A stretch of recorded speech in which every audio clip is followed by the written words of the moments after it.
Quiero darle la bienvenida en la tarde de hoy a Magalí Meda. Fue jefe de campaña de María Corina Machado, posterior de Edmundo González. Venezolana, asilada en la Embajada de Argentina, controlada por Brasil, como bien lo decía Oliver Fernández en su nota. Magalí, bienvenida, gracias por atendernos. Gracias, querida Dani, a ti y a toda tu audiencia, que siempre están tan presentes acompañándonos en todo este proceso tan duro. Siempre, siempre que podamos.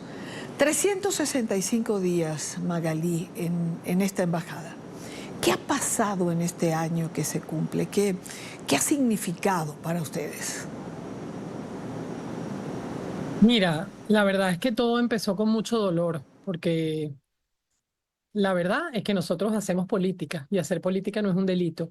Y todo eso que se desató el 20 de marzo del año pasado fue, además de una locura, ver a una persona como Henry Alviares siendo secuestrado, a Dinora gritar, pedir auxilio, Dinora Hernández, dos líderes comprometidos que recorrieron el país, que hablaron con la gente, que entendieron su responsabilidad y se los llevan secuestrados e inmediatamente aparecen nombrando a Pedro Uruchurtu, Claudia Macero, Humberto Villalobos, Omar González, Fernando Martínez Motola y Magalí Meda, órdenes de captura. Bueno, se te viene el mundo abajo, obviamente, ¿no? Y esa es la parte en donde yo digo, o sea, que hay seres humanos detrás de cada una de estas acciones completamente injustificadas, porque de nuevo insisto, hacer política no es un delito. Nosotros todos, tanto Henry y Dinora como todos nosotros, tenemos y teníamos una gran responsabilidad en ese momento en la dirección de una campaña política. Yo particularmente gerenciaba la campaña política de María Corina primero y después de Edmundo González Urrutia.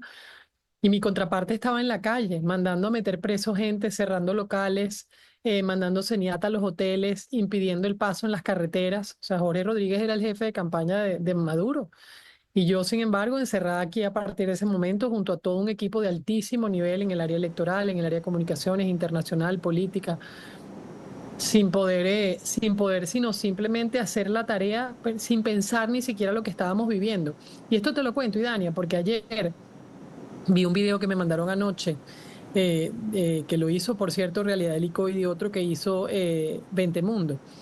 Y me impactó mucho ver las palabras de Tarek William Saab, porque yo no lo había visto más nunca. Para mí eso fue ese día, y ese día fue de correr y escondernos y buscar refugio que gracias a Dios nos dio el embajador y el gobierno de Argentina en esta casa, la Quinta Buenos Aires. Inmediatamente fuimos entrando uno tras otro. Pero yo no lo había visto y cuando lo volví a ver me dolió mucho en el alma porque te das cuenta del poder, de lo que significa una gente que literalmente violando todos los derechos humanos sin ningún tipo de pruebas todavía hoy, inventando una cantidad de cosas para simplemente apartar al contrincante político, y se lleva vidas por el medio, completamente familias por el medio. Y a partir de ese momento comenzó un martirio que te digo, primero estuvimos muy ocupados haciendo nuestro trabajo, pero poco a poco, obviamente, el trabajo político de la elección terminó y vas arrastrando la persecución, los casos de desaparición de cada compañero, los que se habían llevado antes, y te das cuenta de los dramas humanos en todos lados. Entonces, con mucho dolor y además impactados con lo que ha venido deteriorando esta situación interna en esta embajada. Dania, y a tu audiencia, verdaderamente en un año nosotros hemos visto la degradación del uso del derecho internacional, la diplomacia. Acá adentro nosotros estamos impactados de ver cómo delante de los ojos del mundo y de sus representantes que hacen vida diplomática en el territorio de Venezuela, porque han sacado a muchos países, pero aquí hay otros que están acá y todavía tienen cuerpo diplomático acá, y delante de sus caras y delante de sus narices está pasando todo lo que ha pasado con nosotros durante este año. No sé si sea la palabra correcta para esta pregunta, pero ¿abandonados por todos, Magalí, o más por unos que por otros?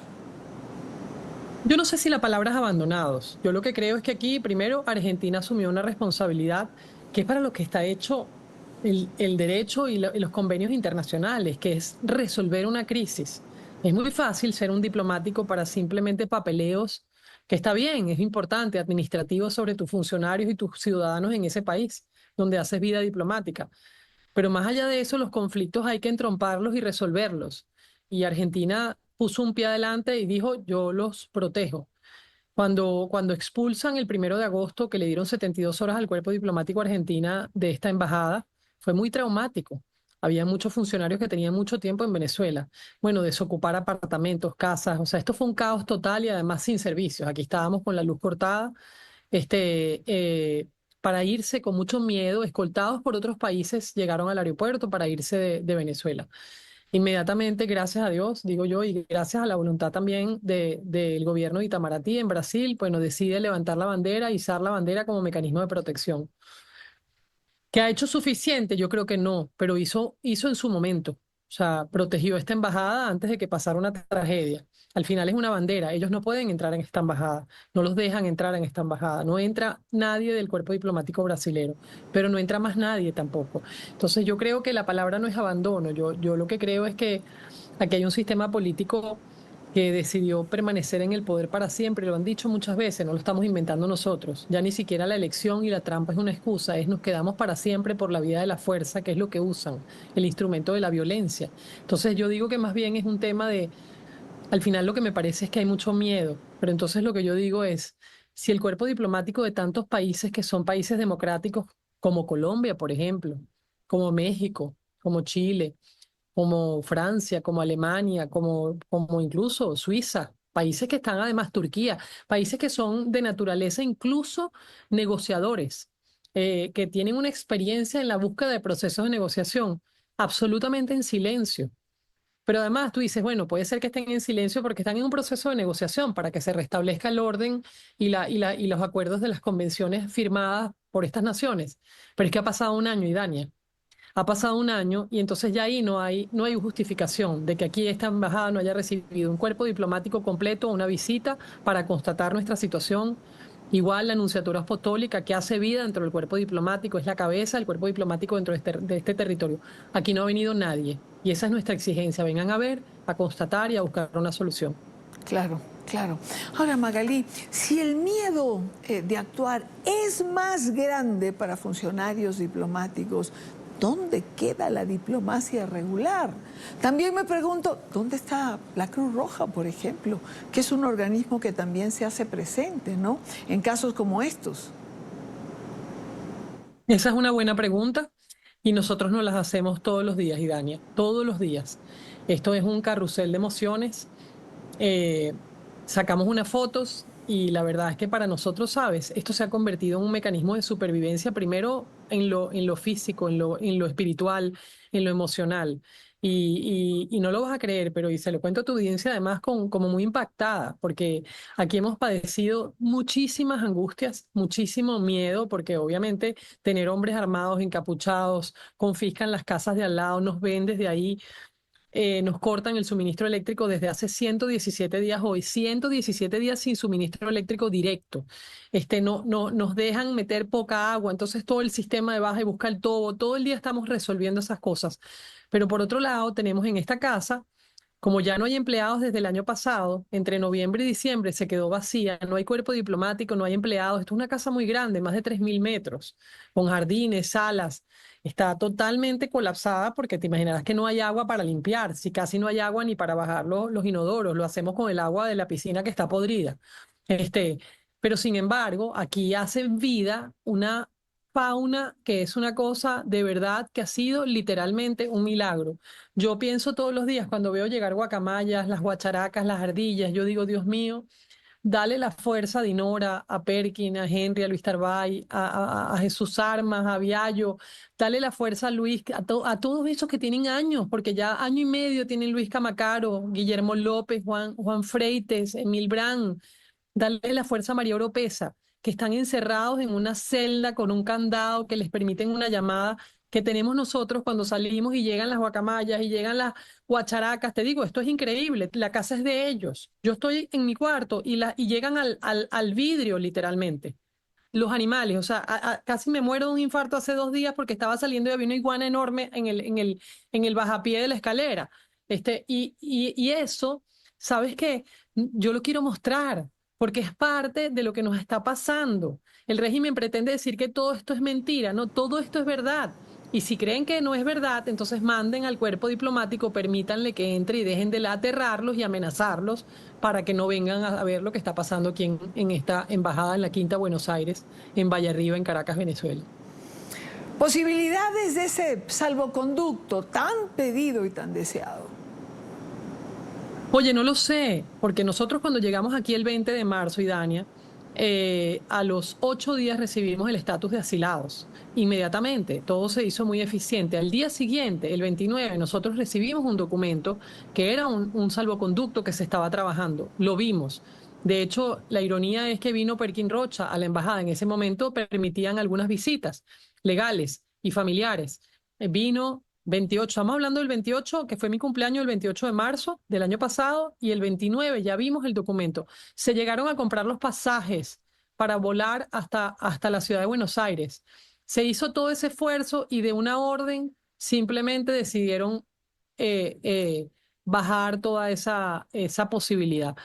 Y de ahí en adelante entramos en un limbo que es increíble, porque parte de lo que precisamente te guste o no los acuerdos internacionales y los convenios que firmas es cumplirlos. La situación mañana cambia para esto y probablemente ellos mismos van a querer estar custodiados y cuidados en una embajada y hay que respetarles sus derechos. O sea, los derechos no son para mí, para ellos no, o para ellos sí, para mí no. Los derechos y los convenios y la norma es para todo el mundo.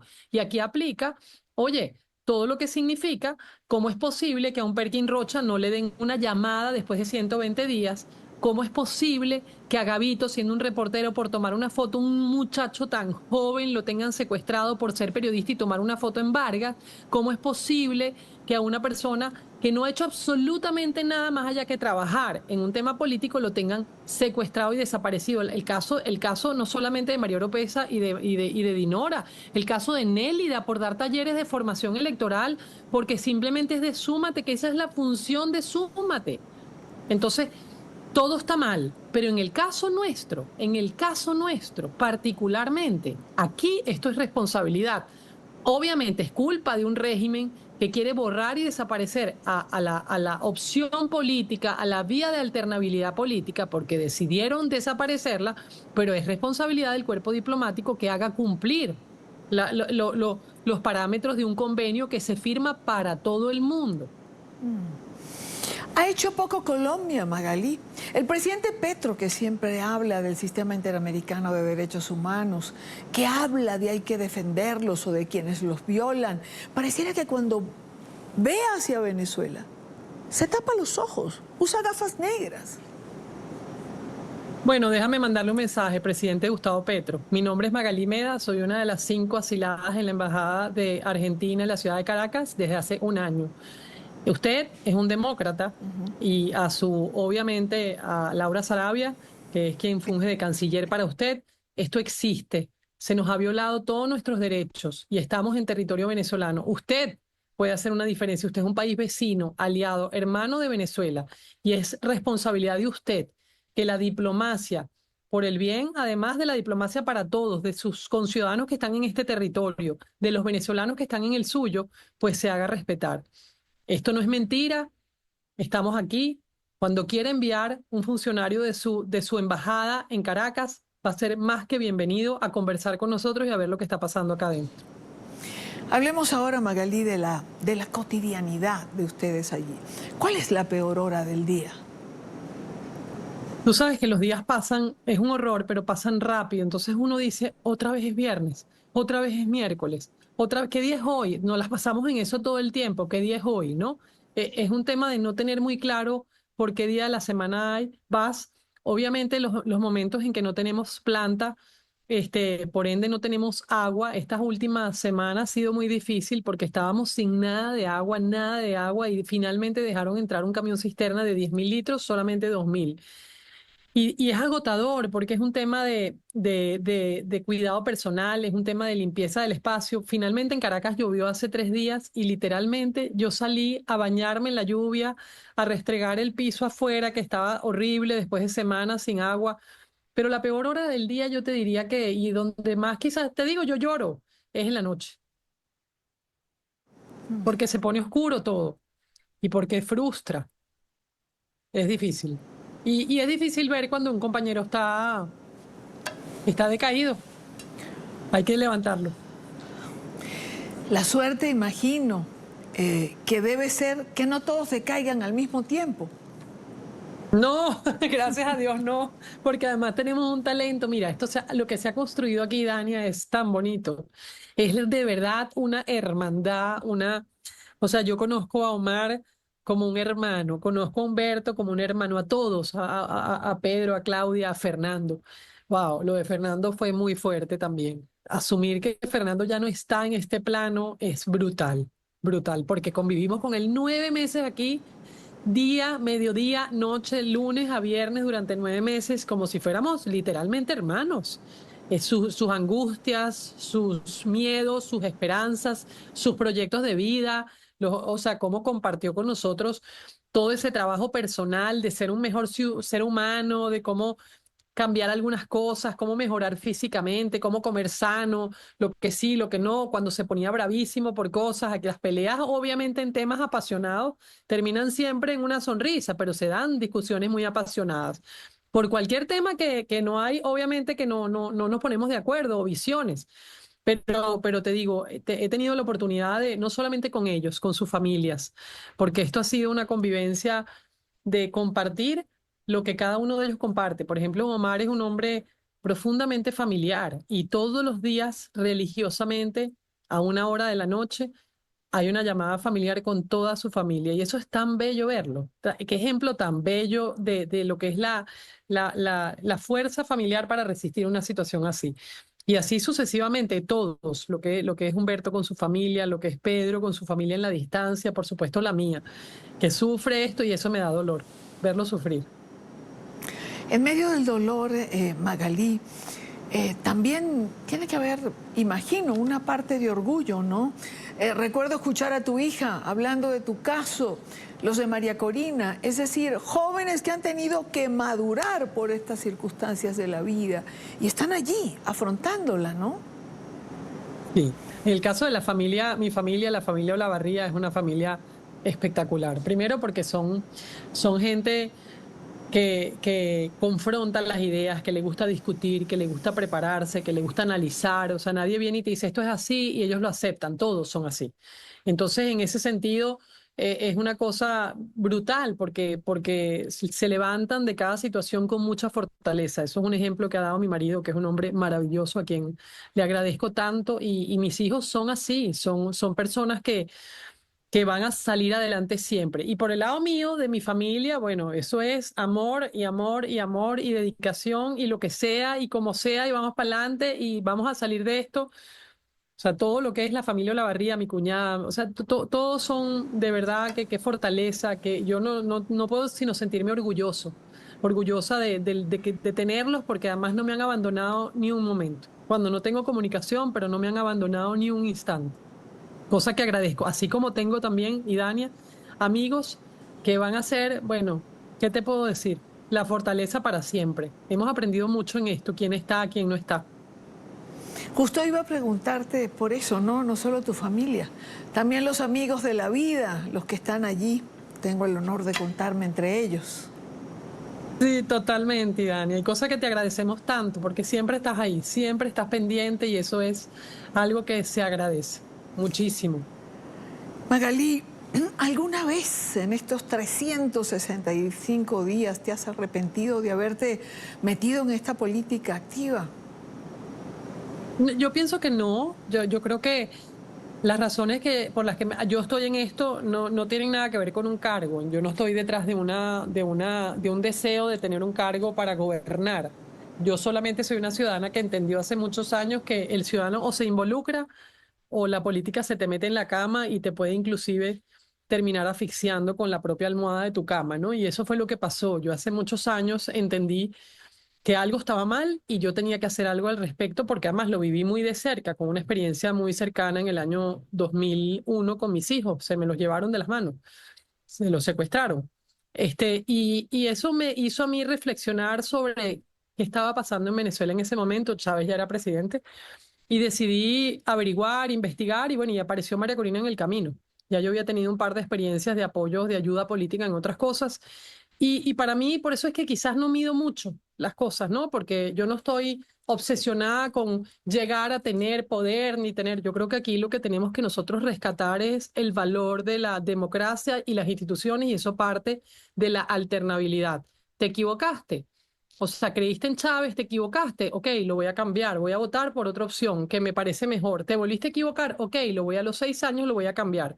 El problema es que Chávez empezó con un proyecto y decidió que el proyecto era para toda la vida y era él. Obviamente se murió y decidió que había que traspasárselo a otra persona, y esta gente hoy ya sabemos, porque lo pudimos demostrar, lo sabemos hace muchos años.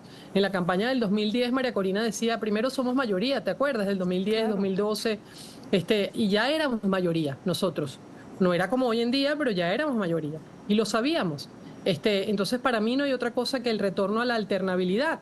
Y como yo soy obsesiva y en todo lo que me he metido en mi vida he hecho de todo, y además soy comunicadora, ¿sabes? Esa es mi fortaleza, Dani. A mí me gusta producir cosas y ver los detalles y llevar las cosas hasta culminarlas.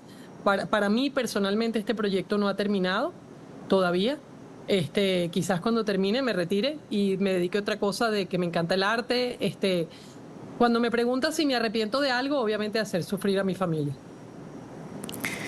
Claro. Para terminar, Magalí, la palabra necesaria aquí y ahora.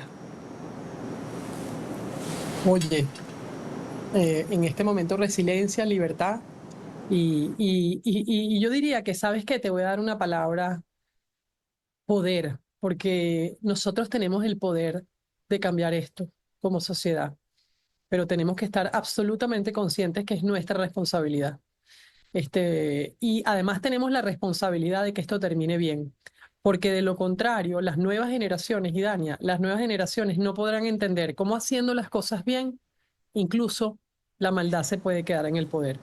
Magalí, Y eso sería un ejemplo pésimo para las futuras generaciones, pero pésimo. por supuesto. Ahora, no puedo despedirte sin preguntarte, si te digo Venezuela, Es verdaderamente una tierra bendita. Nosotros le pusimos al proyecto de país Tierra de Gracia, porque eso es lo que es. No hay un país con una posibilidad de desarrollo más grande que esta. Y ahora tenemos por delante la tierra arrasada. Entonces yo le digo a los empresarios, a la iglesia, a tanta gente que está ahí, que no sabe, que prefiere medio malo o aunque sea muy malo y amenazado quedarse, están equivocados. Es el momento de rehacer la república y hacerla bien. Y para eso tenemos que rehacer las reglas del juego y volver a rehacer retomar el camino a la Constitución, no cambiarla, retomar el camino a la Constitución, hacerla cumplir y hacer valer el derecho y los deberes de cada ciudadano en ese contexto. Magalí Meda, desde el interior de la Embajada de Argentina en Caracas, asilada allí a la espera de un salvoconducto como sus compañeros. Magalí, gracias, mil gracias por estar con nosotros, por compartir hoy, cuando son ya 365 días en esa residencia. Gracias. No, gracias a ti por la oportunidad, Dania. Qué bonita entrevista. Gracias de verdad.